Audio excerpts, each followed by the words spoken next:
મારાથી આવી ભૂલ થઈ?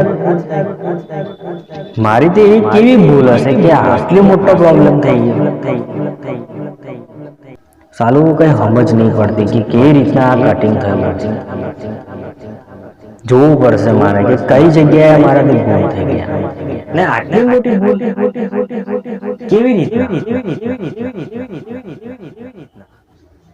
સાલું કટિંગ કરીને જોવું પડશે મારે ફરી. તો હાય ફ્રેન્ડ્સ, કેમ છો? મજામાં છો? તો આવી ગયો છું તમારો પ્રિય મિત્ર પીઆર ટેલરને. સ્વાગત છે આપણી ચેનલ પીઆર ટેલરની અંદર. તો આજનો આપણો વિડીયો છે કે મારાથી બ્લાઉઝની અંદર ભૂલ થઈ છે અને એ ભૂલ ક્યાં થઈ છે અને શું કરવા થઈ છે, શાના કારણે થઈ છે, એ વિશેની બધી માહિતી આ વિડીયોની અંદર છે. તો આ વિડીયો તમે આખો જોજો, કારણ કે આ ભૂલ બહુ જ ઇમ્પોર્ટન્ટ છે. કારણ કે આવી ભૂલ તમારાથી ન થાય એની ખાસ કાળજી રાખજો. એટલા માટે જ આ ખાસ વિડીયો બનાવ્યો છે મેં. તો ચાલો તારે જોઈએ કે આ ભૂલ કેવી રીતના થઈ છે અને આને સુધારવાની કેવી રીતના. તો ચાલો તારે જોઈશું કટિંગ. તો ચાલો તારે જોઈએ શું ભૂલ થઈ હતી કટિંગમાં તે. તો સૌથી પહેલાં બ્લાઉઝની લંબાઈ છે 13 ઇંચની, છાતી છે 36ની. આ શરીરનું માપ લીધું હતું એટલે 33ની છાતી હતી, એમાં 3 ઇંચ ઉમેર્યું છે એટલે 36 કરેલું છે. અને કટોરી છે 5 ઇંચની અને કમર છે 29ની. બાયની લંબાઈ 5 ઇંચની છે, બાયનો મૂંઢો 6 ઇંચનો છે અને બાયની મોરી 5.25ની છે. અને 3નું પાછળનું ગળું છે અને 7નું આગળનું ગળું લીધેલું છે. હવે જોઈએ કે શું ભૂલ થઈ હતી તે. સૌથી પહેલાં આપણે માર્કિંગ કરી લઈએ બધું. તમને ભૂલ બતાવીશ મારી ક્યાં ભૂલ થઈ હતી તે. 14ની લંબાઈ છે એટલે આપણે 1 ઇંચ ઉમેરી દઈએ એટલે 13 ને પ્લસ 1 14. અને હવે આ 36નો મૂંઢો છે, આ 36ની છાતી છે એટલે આપણે 5.5નો મૂંઢો ઉતારીએ, બરાબર છે. હવે શોલ્ડર છે 5 ઇંચનો, તો શોલ્ડર 5 ઇંચનો લઈ લઈએ. આમાં 5 ઇંચનો, કારણ કે પાછળ 3 ઇંચનું ગળું છે એટલા માટે. અને છાતી 36ની એટલે 9 ચોકે 36, આ 36 છે અને 7.25, બરાબર છે. કમર છે 29ની એટલે 7.25 ને 1 ઇંચનું પાછળનો ટક્સ ને 7.25નું કમર દબાણ. હવે આ એકબીજાને જોઈન્ટ કરી દઉં છું, બરાબર છે. આ 5.5નો આપણે મૂંઢો દોરવાનો છે તેની લીટી દોરતી હતી. અને આ શોલ્ડર 5 ઇંચ પર જોઈન્ટ કરી દઉં છું ને આ લંબાઈનું દોર દઉં. હવે આને મેં મૂંઢો અહીંયા ગાડી દોર દઉં છું. ધ્યાનથી જોજો મારી ભૂલ કઈ થઈ છે તે મેં તમને બતાવું છું. હવે આટલું થઈ ગયા પછી મેં આને કાપી નાખું છું.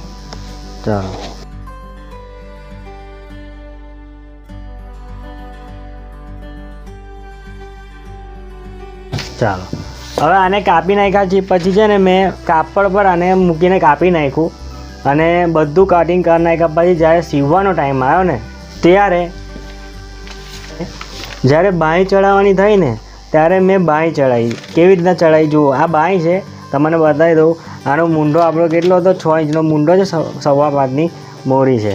તો જુઓ 6 ઇંચનો આ મૂંઢો અને 7.25ની મોરી, બરાબર. તો બાંય, હવે મેં આના પર બાંય મૂકીને જુઓ તો બાંય આવે છે કે નહીં તે જુઓ, જોઈ લો. આટલી બાંય આખા ડબાન જેટલી ખૂટે છે. હવે મેં જ્યારે સીવતો હતો, જ્યારે સિલાઈ કરતો હતો ત્યારે આ બાંય આટલી ખૂટી. તો હવે મેં શું કરું તે ટાઈમ પર? આટલી મોટી ભૂલ મારાથી થઈ. કારણ કે જ્યારે મેં કહું છું કે જ્યારે પણ મેં બ્લાઉઝનું કટિંગ કરું ને ત્યારે સૌથી પહેલાં બાંયનું કટિંગ કરવાનું. ત્યાર પછી બાંયનું કટિંગ થઈ ગયા પછી મૂંઢાનું દોરીએ ત્યારે બાંય મૂકીને આવી રીતના ચેક કરી લેવાની, પછી જ કાતરથી કટિંગ કરવાનું. હવે મેં આને કટિંગ કરી નાખ્યું, કાપડ બી કાપી નાખ્યું અને સીવવા પર આવી ગયો. ત્યારે મેં જ્યારે બાંય ચડાવવાનું થયું ત્યારે જુઓ બાંય આટલી ખૂટી. તો હવે આનું સોલ્યુશન કોઈ નહીં, પણ હવે બતાવું છું તમને મેં કે આને કેવી રીતના ચેક કરવાનું. તો જોતા રહેજો વિડીયોમાં આ કેવી રીતના સોલ્યુશન આનું આવશે તે. તો મેં ફરીથી આખા બ્લાઉઝનું માર્કિંગ કરી દીધું છે કમ્પ્લીટ A to Z જ. જે પહેલાં આ જે માપ છે એ માપના હિસાબે જ આ માર્કિંગ કરી દીધું. તમને બતાવી દઉં, જો 9 ઇંચની છાતી અને 7.25ની કમર, બરાબર છે. હવે આપણે પહેલાંમાં કેટલો 5.5નો મૂંઢો લીધો હતો, બરાબર. તો આપણે આ 5.5ના મૂંડા ઉપર મૂકીને જોઈ લઈએ કે બાંય આવે છે કે નહીં. તો જુઓ બાંય ખૂટે છે, ખાસી બધી ખૂટે છે, બરાબર છે. તો હવે આપણે 5 ઇંચના મૂંડા ઉપર જોઈએ કે 5 ઇંચના મૂંડા ઉપર આવે છે કે નહીં. તો 5 ઇંચના મૂંડા ઉપર જોઉં છું તો જુઓ 5 ઇંચના મૂંડા પર આવે છે, 5.5 પર આવતું નથી. આ માર્કિંગ તમે જોઈ શકો છો. આ સૌથી નીચેનો જે શેપ દોરેલો છે ને, આ સૌથી નીચેનો શેપ તે 6 ઇંચનો છે, એની ઉપરનો 5.5નો છે, એની ઉપરનો 5 ઇંચનો છે અને એના ઉપરનો 4.5નો છે, બરાબર છે. આ શેપ બધા આપેલા છે. એટલે જ્યારે પણ આપણે બ્લાઉઝનું કટિંગ કરીએ તો સૌથી પહેલાં બાંય કાપો, પછી બ્લાઉઝનું માર્કિંગ કરો, પછી આવી રીતના મૂંડો ચેક કરો કે બાંય એના પર કેટલે આવે છે તે. તો જુઓ આ 5 ઇંચના મૂંડા ઉપર બાંય કમ્પ્લીટ આવી જાય છે. એટલે મારે 5 ઇંચનો મૂંડો પરફેક્ટ છે. એટલે મેં 5 ઇંચના મૂંડા પર મેં સિલાઈ કટિંગ કરીશ. તો મેં 5 ઇંચના મૂંડા ઉપર મેં કટિંગ કરી નાખ્યું છે, તમે જોઈ શકો છો. જો 5 ઇંચના મૂંડા ઉપર મેં કટિંગ કરી નાખું છું. હવે મારે બાંય આવે છે કે નહીં જોઈ લો. જુઓ બાંય કમ્પ્લીટ આવી ગઈ છે.